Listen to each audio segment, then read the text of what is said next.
But my wife grew up like very athletic. She grew up in a family where they have a lot of time on that side. They got a lot of money, so nobody's doing anything really, you know? Everybody's really relaxed. Like when I went over there for the first time, I was meeting my wife's family, and like everybody was home. Like on a Tuesday at 2:30, I go, why is everybody home? Like no one works over there. They just, you know, I like, what does your cousins do? I don't know really. I don't really know what they do. I think they're in advertising, but I don't really know what they do. They're so relaxed. They're the type of family that when they graduated college, they took a year off to go find themselves. Do you know people like this? They graduate and they go backpacking through Europe and stay at hostels like they're broke. They go find themselves. That shit don't fly on my side. When I graduated college, I couldn't tell my father, Dad, I'm gonna go to Europe to go find myself. What do you mean, go find yourself? I found you. You're right here in my house. Where are you gonna go? You want to see you? Go look in the mirror. You got no job, and you're in my house. I found you. You're here.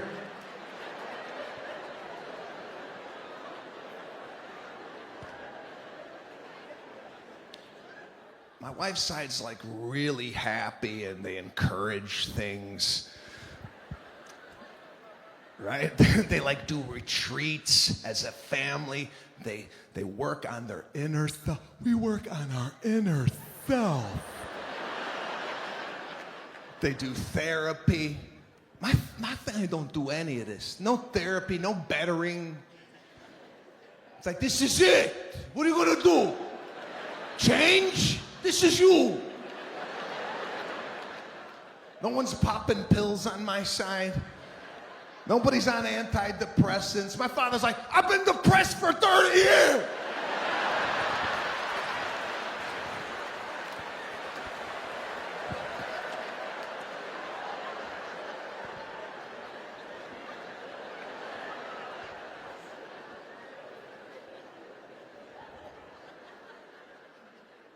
We just handled our problems in the house.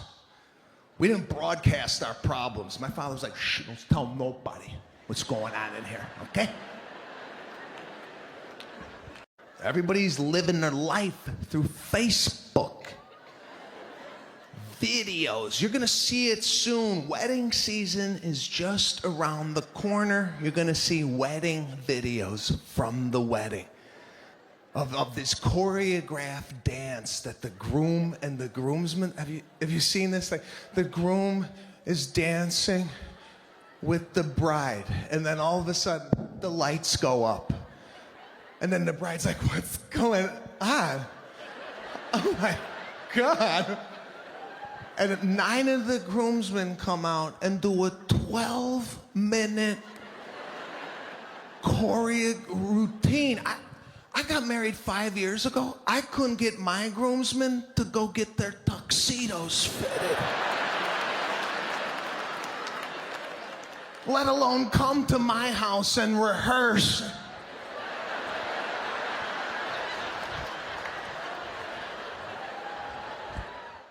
Growing up, my mother lived in my room constantly, just looking for shit.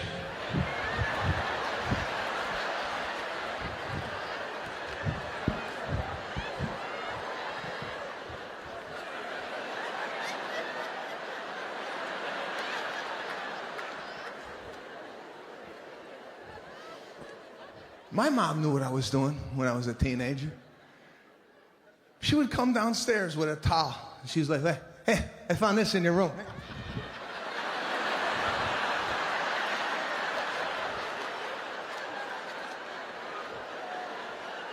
You're sick. You're sick.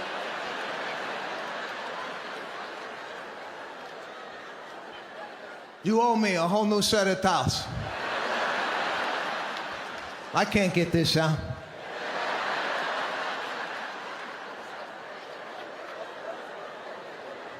No son of mine ain't gonna do that in my house.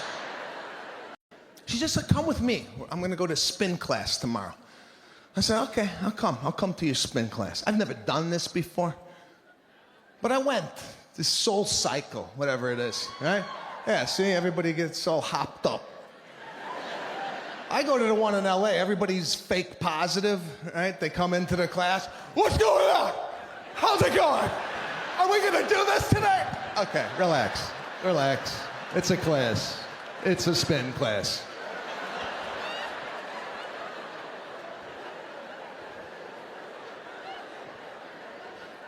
So right away, I'm bothered. I go, babe, I gotta get out of here. I can't do this. Already, I'm upset. She's like, come on, let's go check in and get our shoes. I said, shoes? What is this, bowling alley? Everybody's got these special spin shoes, so they're all walking around.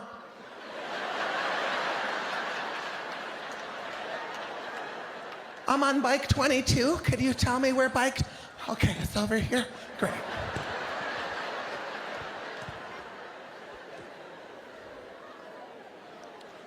So we signed up late.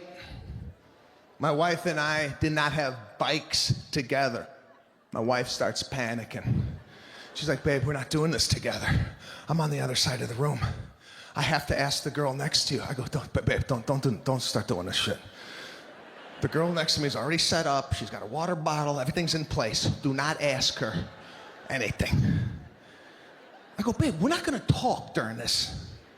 It's a 45-minute class. We're not going to I'm not going to turn to you and go, did you pay the gas bill? This is a workout. We're not going to hold hands on the bike. This is not a ride through Central Park. This is a stationary bike.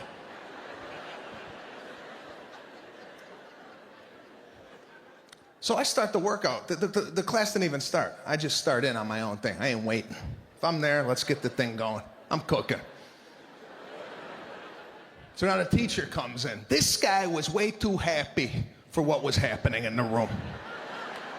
It's one of these real positive teachers. He's like, all right, everybody. You ready? It's a Monday morning. Put your head down. Let's get rid of that mean boss that keeps bitching at you every time you come in. Let's get rid of that debt that you have. Let's shed that cousin that didn't come to the holiday dinner. I'm like, gee, how bad is it in here for these people? I'm just here to get rid of the cheesecake I had last night, not the abusive father. What the hell is going on? He wanted to come over and help me with there's a construction job, right? But my dad doesn't know. I got a contractor that I got doing this stuff. He's like, I'm gonna help you. I go, Dad, it's all right. You forget it. You're 72. What are you gonna do? I wish I knew how to do it. There's guys in here that know how to build. I got buddies like this. They build a deck on the weekend. You go over to their house and they're always like, you want to see the deck I built? You built a deck? When? Today. Today? I took a nap. You built the whole deck? You know guys like this? Flatbed, F-150. Sawdust, got a shed in the back. A lot of wood. I don't do any of this. I gotta hire a contractor. And this guy could tell me anything, I believe him. Every morning he comes down, it's a different thing. He's like, Sebastian, can I talk to you for a second? My 38 years of contract, I've never seen anything like this. The wall, it's a wall, the wall. There's a bend in the wall. Come on, feel it. Feel the bend. Like an idiot. I'm like, okay, I feel the bend. I don't really feel it. Well, it's there. We could leave it. It's entirely up to... We could leave this wall as is. But when you're watching the game on Sunday, the house could fall down on your family. You tell me. Barely working out at this age. I've been doing the same workout since '89. I just go to the gym, couple biceps, some chest. I start beating, I get the hell out of the gym. I ain't sweating through clothing. Those days are done.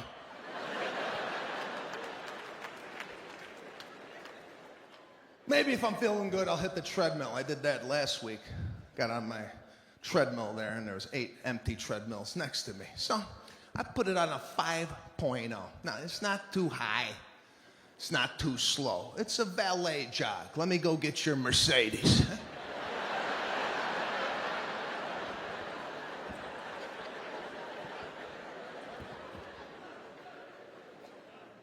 Then a guy comes right next to me on the treadmill next to me, right? Eight treadmills, he's gonna pick this one. This is the problem with me. I can't pay attention to what I'm doing. I'm honed in on everyone else. Especially if they get near me, I start looking at what this guy is up to. I'm giving him a side view. And he's not starting the machine. I'm getting bothered. I'm like, guy, start your machine. You're screwing up what I'm doing over here. He's stretching out on the treadmill. Now listen, there's a place for this. In the gym, there's a stretch out area. Okay, I don't go to the stretch out area and run around people. You don't bring your stretch to the mill. So you ever look at a treadmill, they got a bunch of different compartments? I always wonder, who's using all this storage?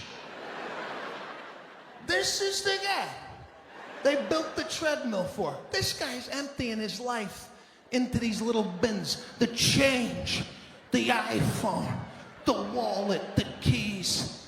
He brought an iPad. He brought a cinema to the gym. Then he put his little bitch buds in.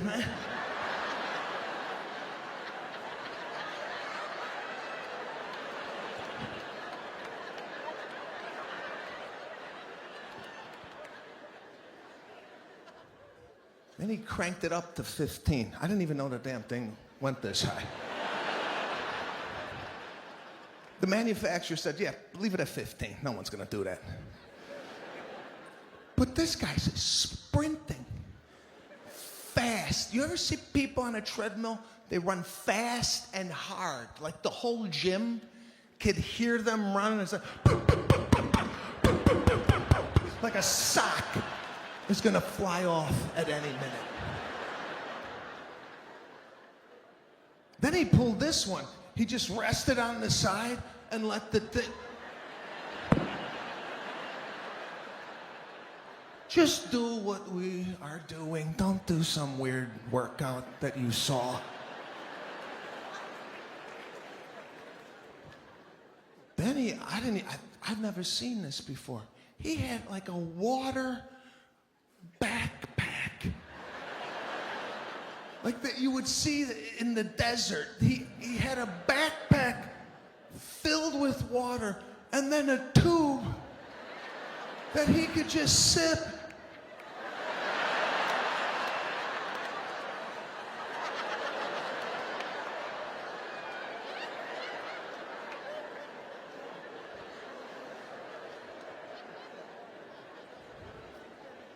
Then he dropped it down. Then he pulled this one.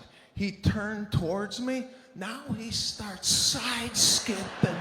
Oh my God.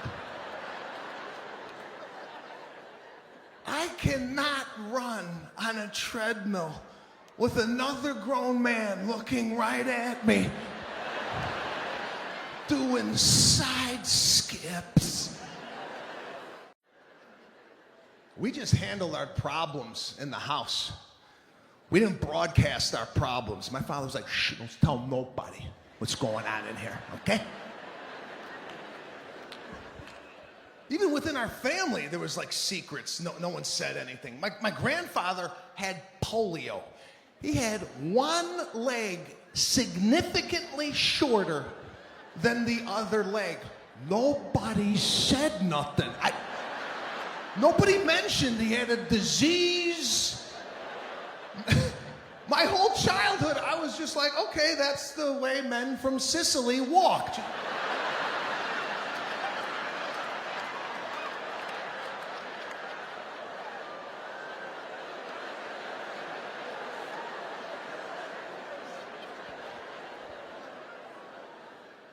I asked my father one day, I said, what's wrong with Grandpa? What do you mean, what's wrong? Why would you say that about your grandfather? What do you mean, what's wrong with him? I don't know, he's got a 2x4 nailed to his heel. I never seen a shoe like that. Nobody's saying anything about the man's shoes.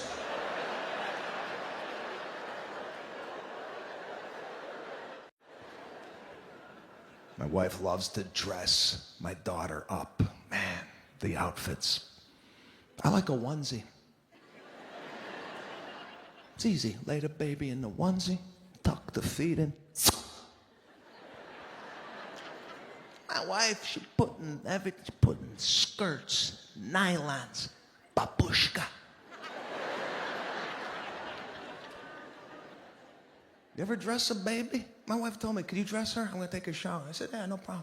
She's like, the clothes are out on the couch. You could dress her. So as soon as I see the outfit, I get, do you ever dress an infant? They have no core, so it's...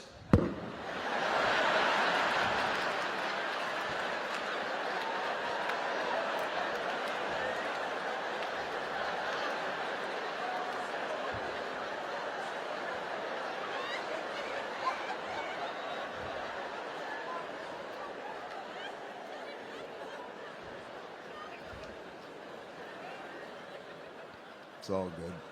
It's all good, though. Can't do a lot, though. I mean, my wife loves to do, like, scuba diving. That's her big thing. Loves to scuba dive. I don't do anything where there's, like, a safety briefing prior to the activity. I don't want to do anything out of my wheelhouse. First of all, I don't even know how to swim. I missed that whole thing growing up. My grandparents watched us during the week. Now, I had grandparents that lived 52 years in the United States. Not one word of English, nothing.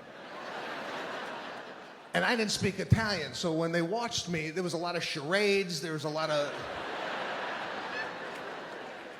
just a lot of guessing. I just knew they were upset about their health and the way they were feeling. My grandfather never finished a sentence. He would bust out of the bathroom and he'd look right at me and goes, "Oh, Dudri." I'm sorry, Grandpa, what did you say? Come si chiama di...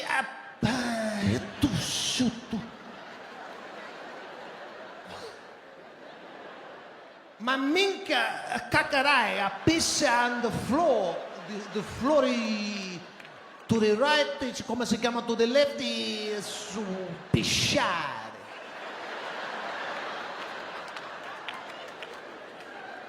So we're not going to swim class today, Grandpa? I don't understand. Because we need a letter that states why we did not attend, and from what I'm gathering, your dick is crooked and you're pissing all over the floor. I don't even know if they're going to accept that excuse on a pizzeria napkin that I wrote because you don't know the language.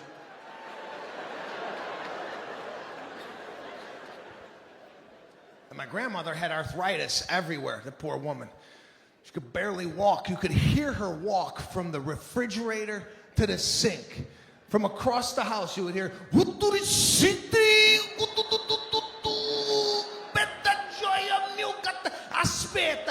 aspetta, gutrisci, gutri, figlio mio, ma gutrisci, guturi, gutrisci, gutrisci, figlio saccata puttana cazzo.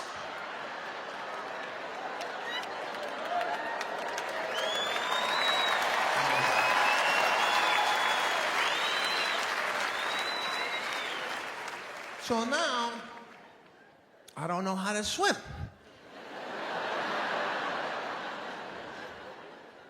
I didn't grow up with this type of environment like a lot of American families. You know, when the school sent something home, your parents signed it, and that gave you permission to do the field trip or whatever, right?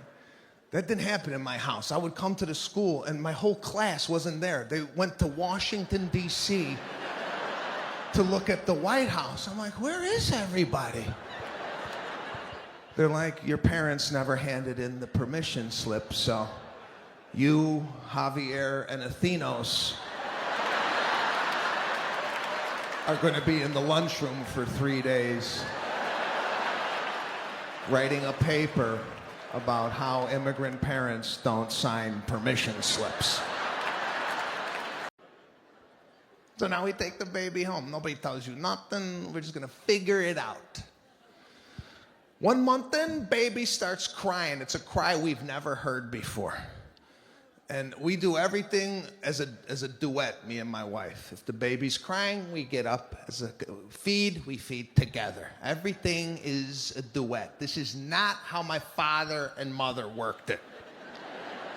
If I was crying, my father would go get it. I gotta work.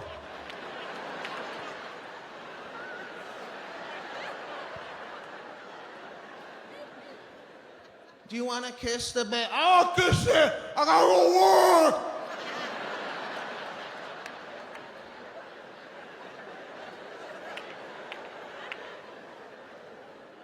But now, 2018, everything's a couple. We share the duties. So my wife checks the baby. She's like, she's got a stuffed up nose. Now, babies can't blow their own nose. I didn't know this. I thought they just, and then, sneeze and shit came out. I'm like, I didn't know that we had an assist in this. My wife gives me this apparatus. It's like a bullet you put in the nostril, and there's a hose attached, and you're at the other end.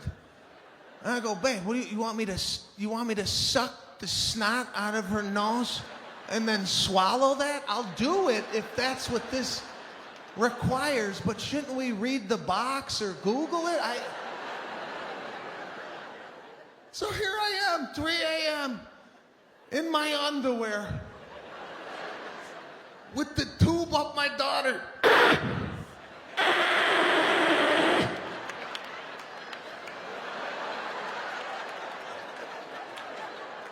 My wife's like, what's wrong? She goes, there's supposed to be a filter. I go, there's no filter. I got it.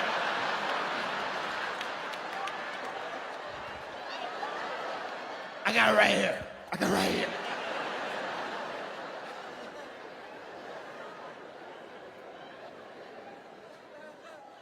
Like, who would have known that this would have been it? I mean, I'm going back to bed with my wife. I go, 9 years ago, if I told you I was going to be sucking snot out of our daughter's nose in my underwear with my left nut hanging out, would you have still done that?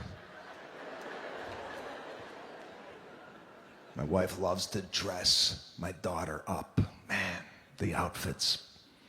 I like a onesie. It's easy. Lay the baby in the onesie, tuck the feet in.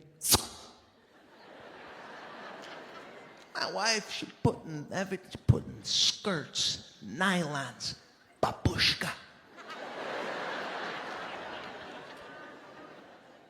You ever dress a baby? My wife told me, could you dress her? I'm gonna take a shower. I said, yeah, no problem. She's like, the clothes are out on the couch. You could dress her. So as soon as I see the outfit, I get, do you ever dress an infant? They have no core, so it's...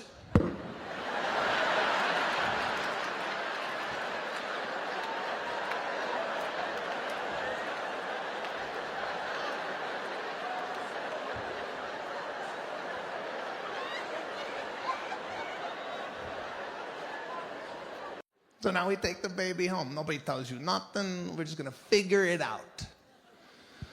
1 month in, baby starts crying. It's a cry we've never heard before. And we do everything as a duet, me and my wife. If the baby's crying, we get up. We feed together. Everything is a duet. This is not how my father and mother worked it. If I was crying, my father would go get it. I gotta work.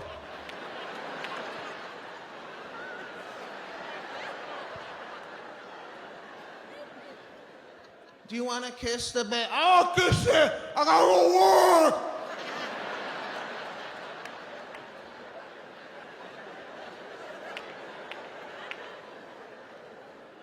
But now, 2018, everything's a couple. We share the duties. So what are you gonna do? Fight someone nowadays? This is not 20 years ago, where you're at a nightclub and some guy gives you a little. Remember those days? Some guy would just kind of lean his shoulder right into your chest plate.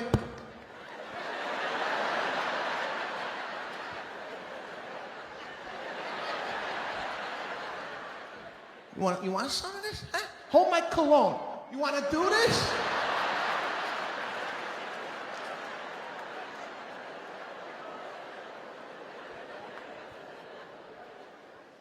Back then, you got into a fist fight. Maybe you got a black eye. Maybe. That's all people knew how to do, was punch. Now, you don't know what this guy knows with this mixed martial arts, this MMA. This guy will end up on your back with his heels into your nuts, choking you out.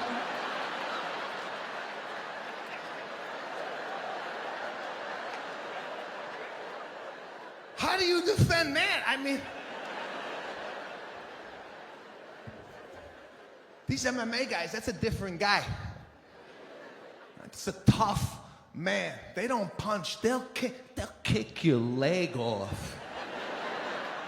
They train on banana trees, just kicking down a banana tree. How do you think your leg's gonna hold up?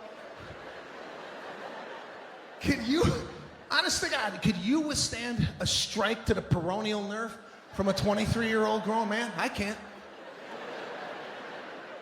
I can't take nothing. I got up last night at 3 o'clock in the morning to go take a piss. I stubbed my toe down for 58 minutes.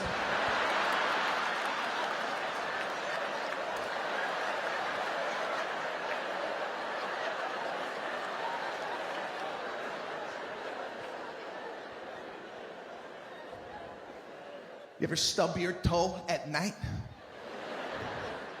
You don't even want to look down. You're like, I know the nail came off. The nail came off and one toe is busted. I just want to take a piss. I'll find the nail in the morning and I'll wipe the blood off the sheets. This is ridiculous. Got the pain.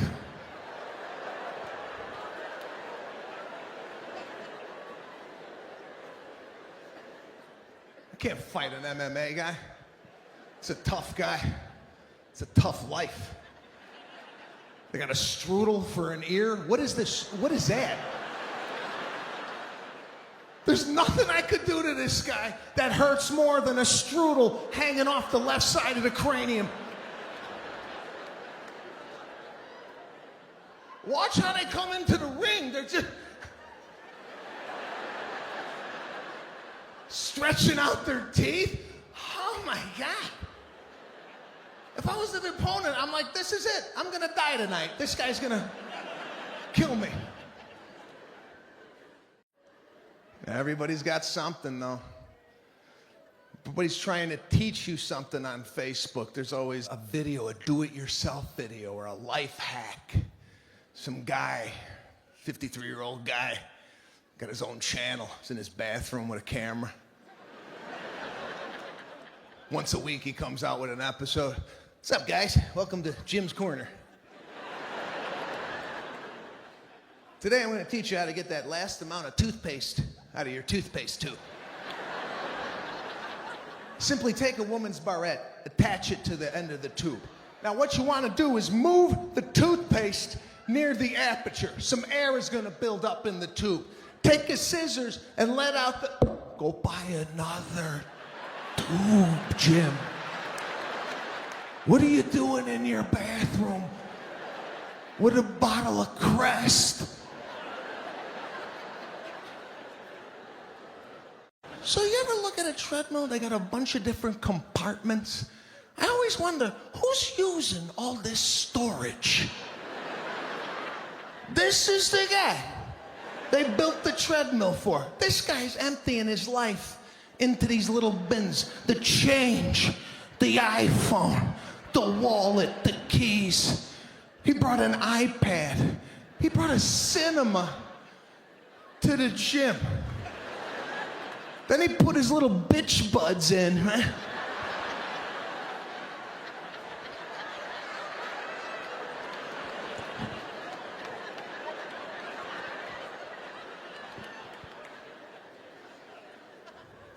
Then he cranked it up to 15. I didn't even know the damn thing went this high.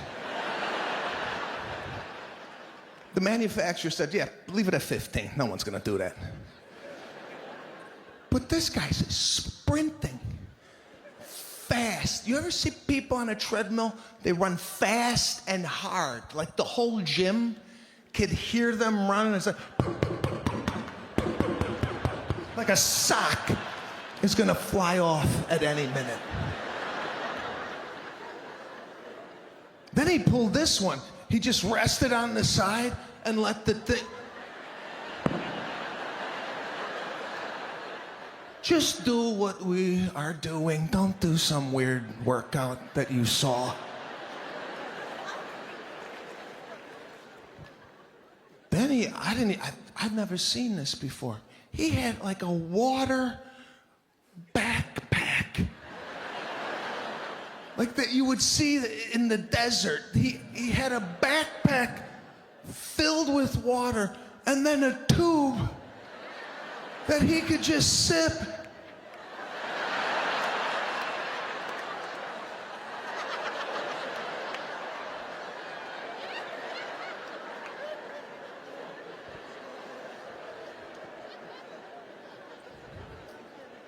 Then he dropped it down. Then he pulled this one.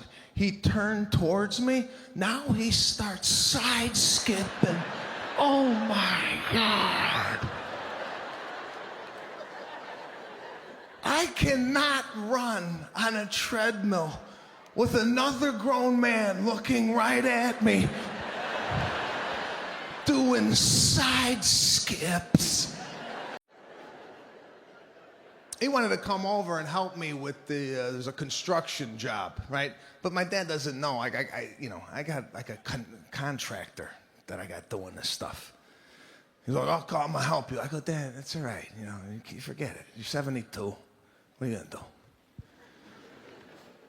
I wish I knew how to do it. There's guys in here that know how to build. I got buddies like this. They build like a deck on the weekend. You go over to their house and they're always like, you want to see the deck I built? You built a deck? When? Today. Today? I took a nap. You built the whole deck? You know guys like this? Flatbed, F-150. Sawdust, got a shed in the back. A lot of wood. I don't do any of this. I had to hire a contractor. And this guy could tell me anything, I believe him. Every morning he comes down, it's a different thing. He's like, Sebastian, can I talk to you for a second? My 38 years of contract, I've never seen anything like this. The wall, it's a wall, the wall. There's a bend in the wall. Come on, feel it, feel the bend. Like an idiot, I'm like, okay, I feel the bend. I don't really feel it. Well, it's there. We could leave it. It's entirely up to, we could leave this wall as is. But when you're watching the game on Sunday, the house could fall down on your family. You tell me. Now, the check-in process at the airport, they don't want to look at you. Head down, right? No smile, nothing. I feel like I'm working. Right? I feel like I work at United. Hi, how you doing? Right? The only time they get happy is when the bag goes over the weight allowance. They love telling you you're gonna owe extra on this bag. And you know it's heavy. When you're packing it at home, you tell your wife, we're never gonna make it with the, just okay, okay, I'll pack it, right?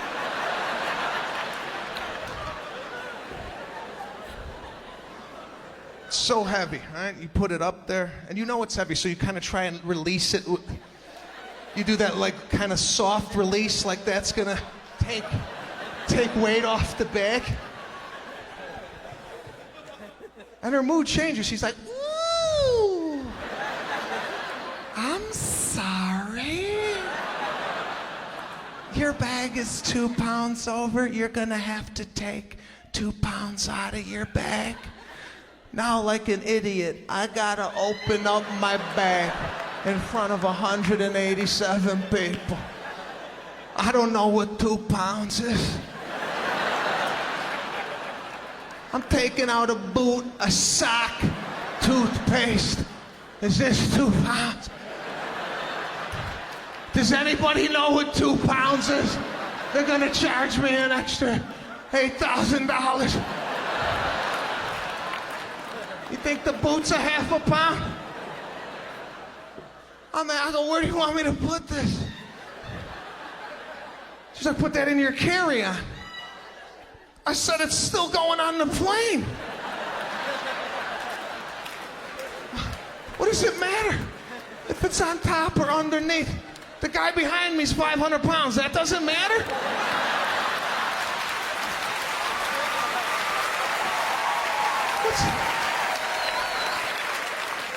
My sock is gonna take the plane into the Pacific, but you prepared for this type of weight? It's a scam. Every part of that airport bothers me. The TSA, the security checkpoint. This is what's guarding our country. Have you seen what's in the blue shirts at O'Hare? Do you feel safe with this type of security? I've been all over the world, Egypt, Lebanon, Beirut. I've been all over. The security in their airports, unbelievable. All military, neat, hats, machine guns.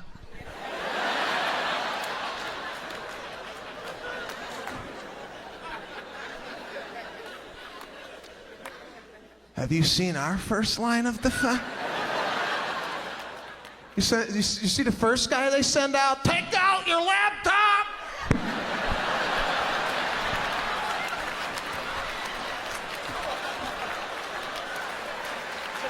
Your liquids, your creams, your gel.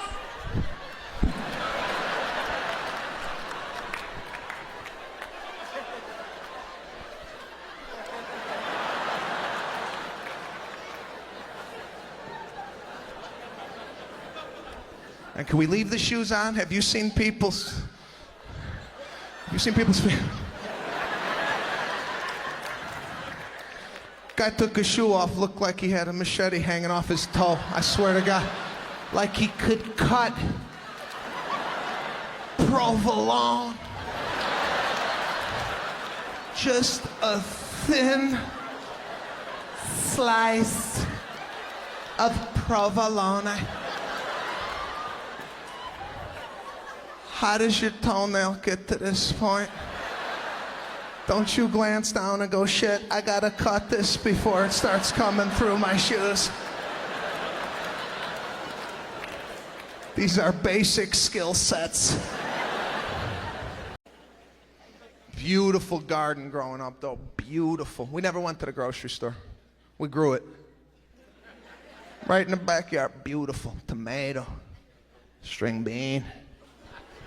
All right, little zucchini. You want some fruit? You picked it off the tree.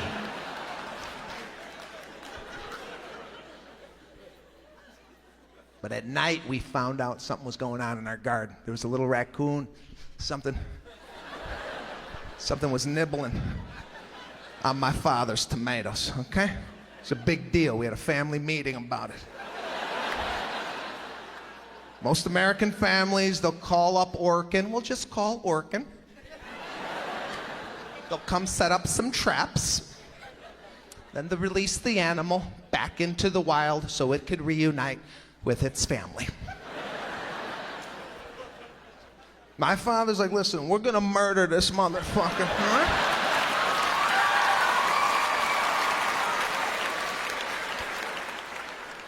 We're gonna put antifreeze on bologna. What? Why, Papa? Why?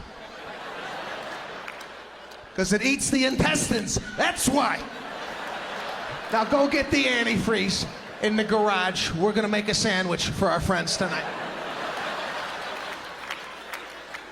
Woke up in the morning, birds, squirrels, raccoons, murdered all over the property. Neighbors coming by, have you seen our cat? Nah, we haven't seen shit. Doesn't like bologna.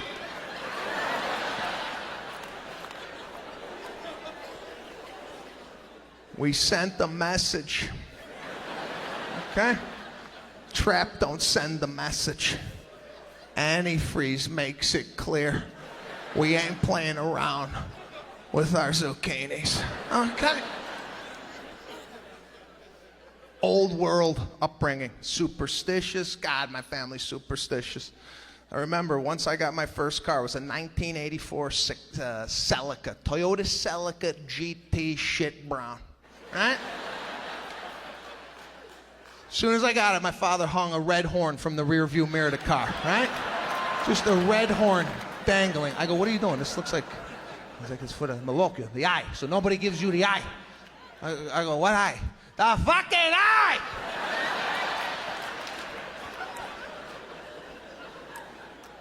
Italians, Sicilians, they believe if somebody looks at you, they could literally give you bad luck just on a look, all right?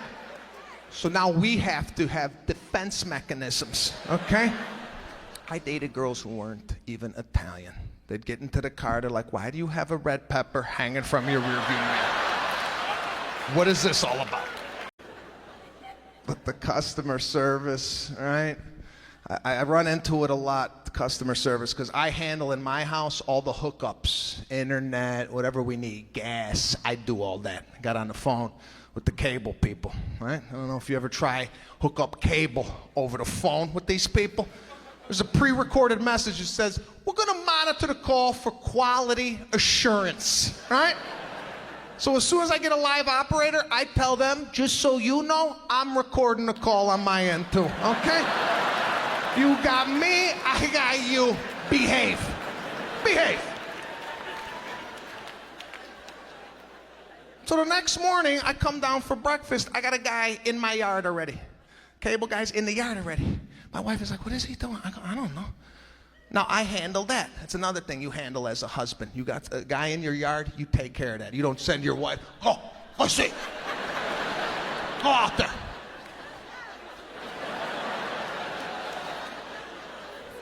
As a husband, you have to handle stuff. You make reservations to a restaurant. As the man, you check in. You go right up to, I got a 2 Maniscalco tonight. You got that? You don't send your wife. I see it all the time. Wives go up. Hi, we're here. 2 for Johnson. It's ready. Honey, you want to? It's ready, honey. You want to come up here?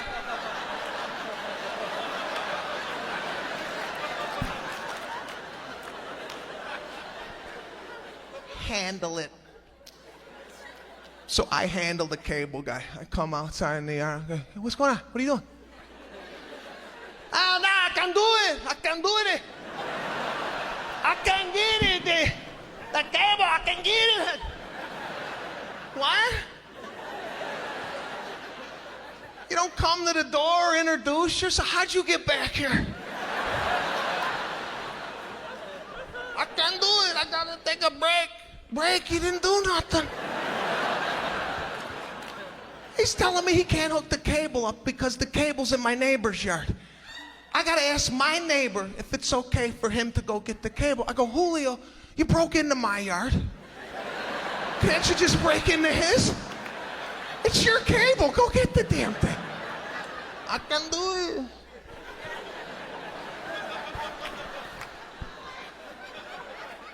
So me and Julio go over to my neighbor. I just moved into the neighborhood. I don't even know the guy. I knock on the door. The guy came to the door, had a full medical mask on. If you have a medical mask on and you answer the door, that's got to be the first thing out of your mouth, okay? Why you got this damn thing on? I come to my door with a medical mask. I take it down. Listen, doing some painting in the garage, gets into my lungs. That's why I got the mask. This guy, nothing on the mask. Started talking through the mask. He's like, what's going on? I go, no. What's going on in here? I just bought the joint next door. Do I got to put it up for sale? Why the hell do you got a medical mask on a Monday morning? Okay? Let's get into that. I'm going to send Julio in your yard. Is he going to come out with no head? What are you doing with the mask? I live in the negative. Live in the negative. My wife is in the positive, okay? Came back to our house. I said, put the for sale sign up. There's a guy with a medical mask living next door. She's like, maybe he has a respiratory problem and that's why he has the mask. I go, or maybe he's got 16 bodies in drums in formaldehyde in his basement. Put the sign up, we're moving. Something's wrong in the country, okay? Where do people get the time? Look around you. Everybody's just walking around.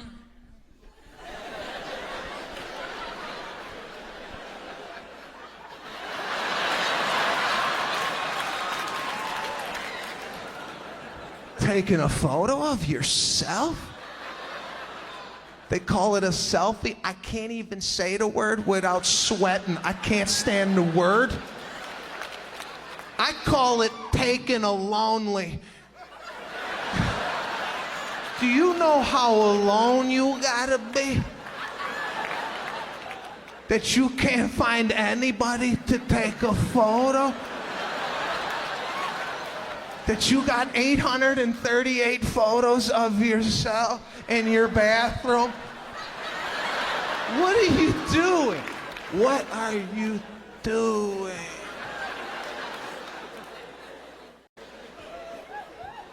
But as odd as this upbringing might have been, they taught me passion. They taught me whatever you do in life, you do it 138%. You give it your all. Yeah.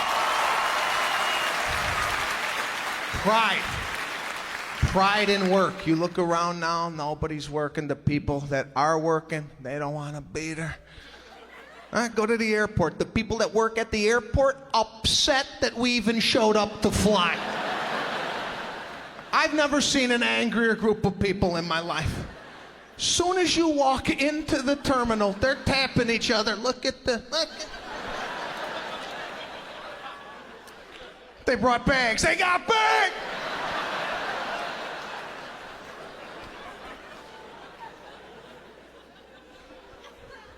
I can't take the airport, especially now with these families, especially now. Summertime, the families, they're coming out like ants. Ants!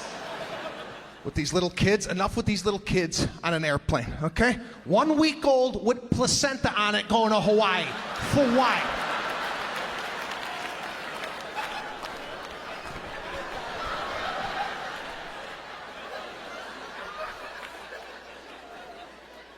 And what happened to fathers in this country? Their balls have been detached and thrown in a purse somewhere.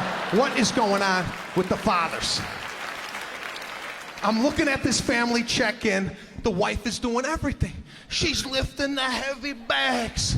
She's doing the ticketing, the boarding passes. And the father's off to the side like a dunce sitting there with his son hanging off his chest in some type of kangaroo sack.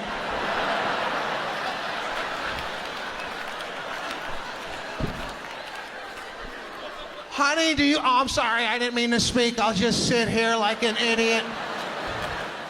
I'd breastfeed if I could, you know that.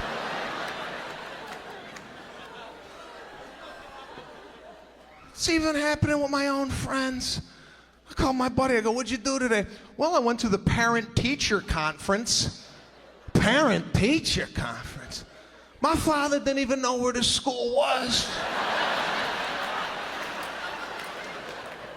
He'd often ask me, what grade are you in? Where are you at?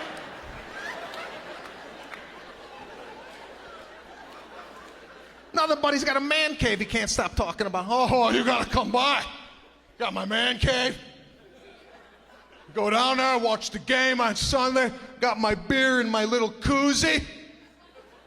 Man cave? You're bragging about a man cave? My father had a man cave. It was the house. My buddy's ex-military. Do we have any active military here? Any military people? Yeah? We're out front, up top. Marine? Yeah? All right, give it up. Give it up for the United States military. Love the military. My buddy's got me into so many military type shows, I can't stop watching this stuff. That's all I do. I go home after my shows, I watch SEALs, Special Ops, Rangers, documentaries. The Bin Laden thing fascinated me. I wish I was on the hit. I wish I was there for that. Just on a SEAL's back, just like, where we go?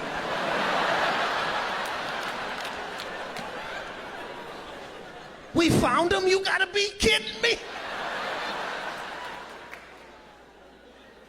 Just how they conducted that raid with night goggles, vision, helicopters right over the house, 3 a.m., Pakistan. One of the helicopters fell out of the sky.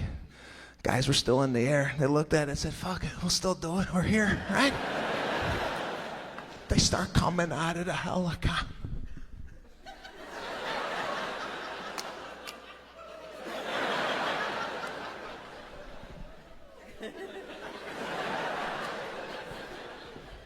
They surround the house. Bin Laden's people didn't know what was going on.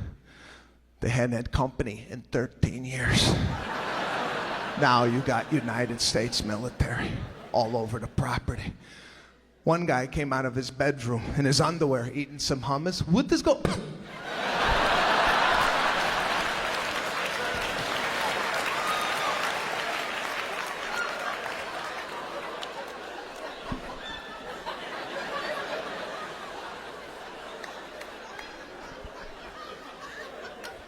They find Bin Laden in his bedroom. 3 girlfriends, a couple of wives. How does that happen? What's the upside on being married to Bin Laden? Where do you meet him? This guy didn't have a table at a nightclub in Pakistan. Right? Girls didn't walk in. Oh my God, Benny's here. Hi, Benny. Hi.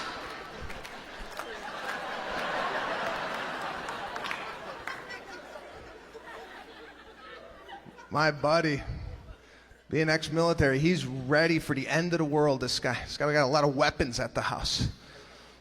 Got a compound bow and arrow. Now, if you don't know anything about a compound bow, the arrow travels at about 300 yards per second. You can take out a giraffe, no problem. He's got this thing in the house. I go, John, what the hell you got this in the house for? He's like, you kidding me? It's for home invasion. Home invasion? Could you imagine the poor bastard that breaks into my buddy's house? As a burglar, you can't even prepare for something like that. The burglar thinks nobody's home. He comes through a kitchen window. My buddy hears him. He gets out his bow and arrow.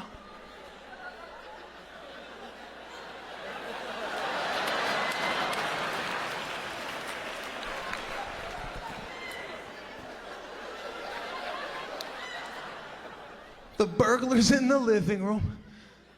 He suspects nothing. He's stealing valuables. Then, out of nowhere,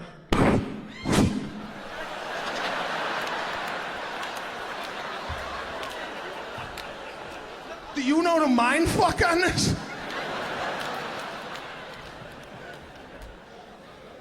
The burglar has to process, I got an arrow hanging out of my chest right now. Did I break into an Apache's house? Are there Indians here? Is this a casino? That's what we do, though. Dating in the beginning's cute, though. God, everything's adorable, isn't it? Nobody could do any wrong. You guys been dating for a while? Yeah, a year. It's cute, right?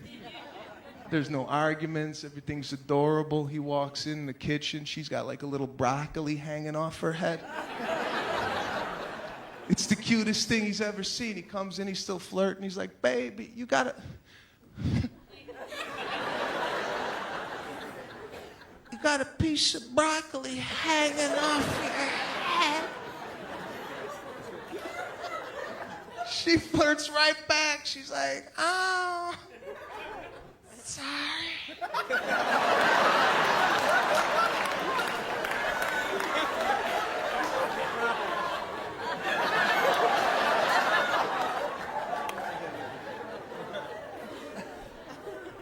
Right? You get married, you have kids, that ain't funny anymore.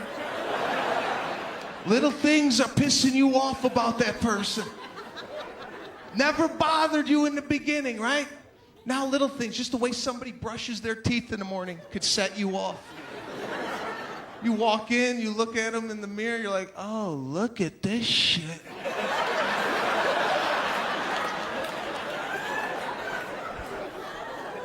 I hate you.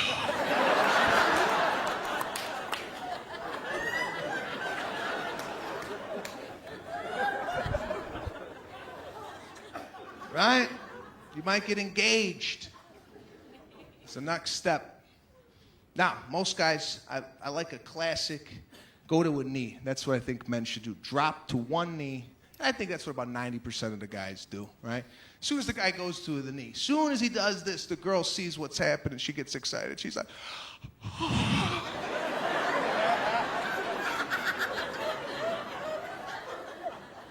all right, guy will drop down. He'll get a little emotional. He's like, you know, baby, you know, we've been dating for 18 years, you know?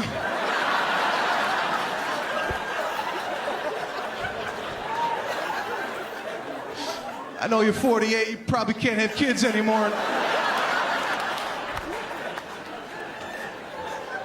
I think I'm done clubbing. I think I should maybe settle down, you know? And you put the ring on her finger, and she's like, Cap, yes. Some guys get stupid with it, right? They'll be out at dinner, they'll be sitting there, and the guy will be like, look in the mashed potatoes.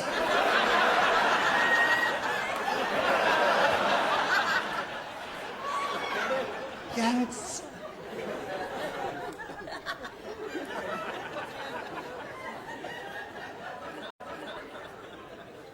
Now you gotta plan the wedding. Now I come from an Italian family. Italians do it a lot different than most people when it comes to weddings, okay? Italians don't register at Bed Bath & Beyond. We don't bring a toaster to a wedding. Italians bring cash, okay? We put it in an envelope. Sometimes there's not even a card. There's just cash with a Post-it note. Congrats. Now, the bride and groom know they're getting cash. They're sitting there with a satin bag that says cash in diamonds. And people walk in and, you know, they start making a deposit.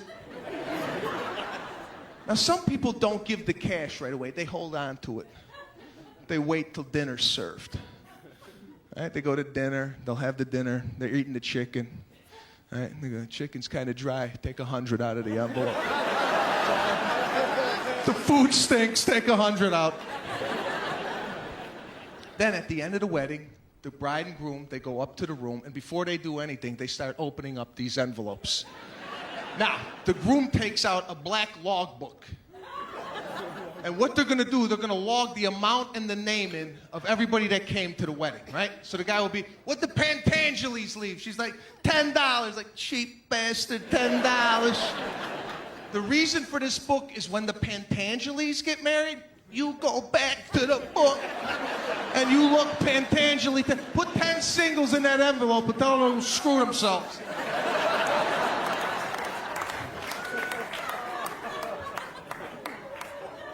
That's how I did it. My father, cash. That's all he had, a wad of cash growing up. No wallet, just a wad, just a big knot with a broccoli band around the wad.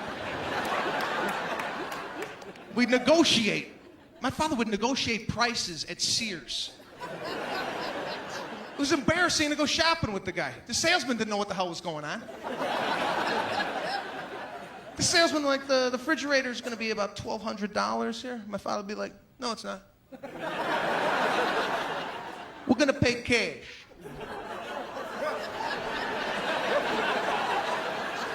And the salesman was like, yeah, we accept cash, sir, $1,200. But they were like, cash. What's the price gonna be with cash? It's not a flea market, we're at Sears.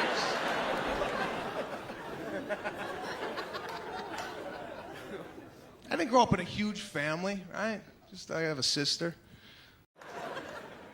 It's nightclubs. Go to the bathroom at a nightclub. It's a whole different subculture in the bathroom. They got a bathroom attendant in the bathroom. They put this guy in there about 15 years ago. And his sole job is to give you a towel after you're done washing your hands from here to your hands. Now, I don't know if that was a problem for people. I don't know if people were coming out of the bathroom wet. What do I do?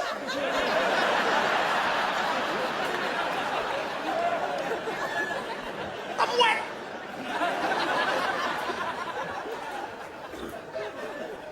So management said, listen, they're not grasping the concept.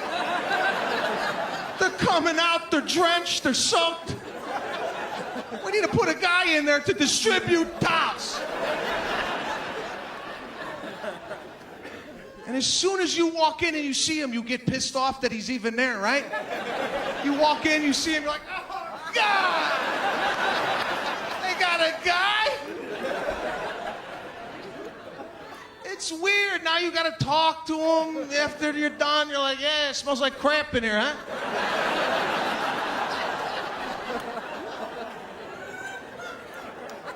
And you gotta tip him $1 for the towel. For what? I could see if I took a crap in the sink. There you go, man. Sorry about that. A little screwed up tonight. You want to wash that out? Maybe light a match, some Febreze, a candle, do something. I'll give you $1. Customer service, they gave up. The grocery store gave up on us. They put in self-express checkout lanes. They basically said, you know what? You do it.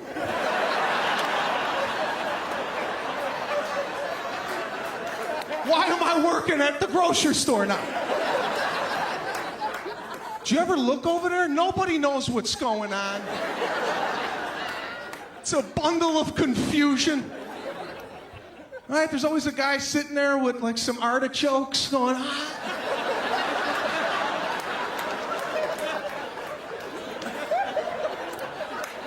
We weren't properly trained on this machine. Those people go through a 3-week training on this computer, and we're just jumping in on it.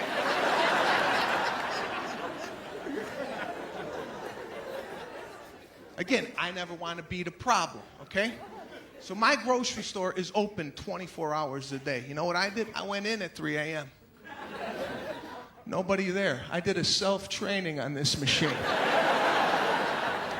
I got all the different screens down. I memorized some of my favorite items. 4162, bananas. I know this stuff. So on a Saturday at 3 o'clock in the afternoon, when it's packed, I'm cooking. I'm helping out other people.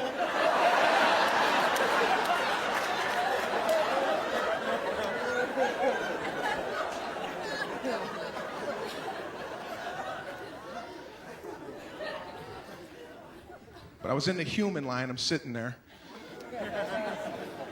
My line ain't moving. Had a price check. You ever get this? They're sitting there, they scan the steak. Price doesn't show up. Now they have to turn and ask Timmy, the bagger, to go find out what the T-bone steak costs. And that person's always like, yes, Timmy, could you please go find out for me? And now you hear the whole line just get deflated and pissed off at this one person because they didn't pick out the right steak. I never want to be the problem. If they scan my steak and it doesn't show up, you know what I tell the cashier? Forget it. I don't need it. Keep it going. You think I'm going to wait for Timmy? Timmy don't even know he's working.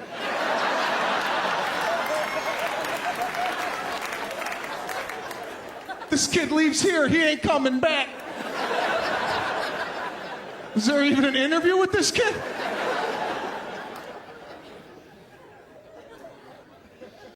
But that's what we do. We go out as a society. That's all we do is go out. Go out to dinner with your friends. That always gets weird. Especially if you go out with a group and you go out to anything like a dinner or whatnot. And when the bill comes, it gets weird. Because what normally happens is the bill will travel around the table. People will then begin to pitch in what they think they owe. The problem with this is there's always somebody last to get the bill. A look of confusion and concern comes over their face. They're like, what?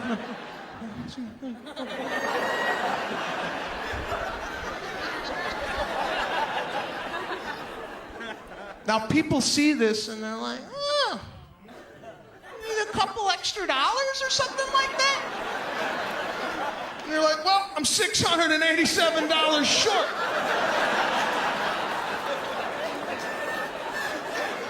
So the $2 you're gonna pitch in ain't even gonna put a dent in this. So how about this? How about the bill take another lap? Do another lap.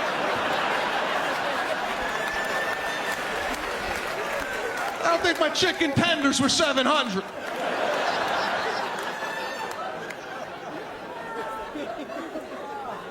That's one way it might work, right? Sometimes you'll be out to the dinner and somebody picks up the bill at your table. Now, there's a game involved with this. If somebody's nice enough to pick up a bill, you just don't go, hey, thanks. No, there's a game. Somebody takes the bill off the table. You have to stand up and lunge for the bill. You lunge, but you don't touch it. Because if you touch it, you might end up with it. You're like, I never wanted it. I just wanted to act like I did. So you stop shy. What?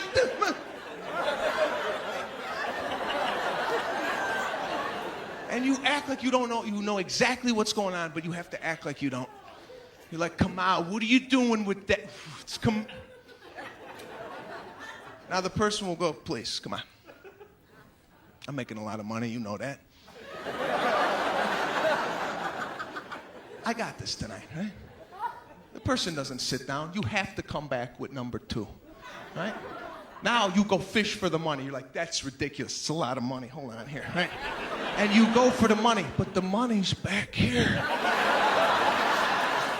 You just shake a pocket, hoping they cut you off. If that person has any class, they'll like, please, come on now. You're embarrassing yourself. I got this. Get it next time. You have to come back with number 3. At least let me leave that tip now. Come on, huh? Now the person will then say, your money's foreign. I got it all. Now I've been in situations where I go, let me leave the tip. And the person's like, sure, go ahead. I'm like, you cheap bastard.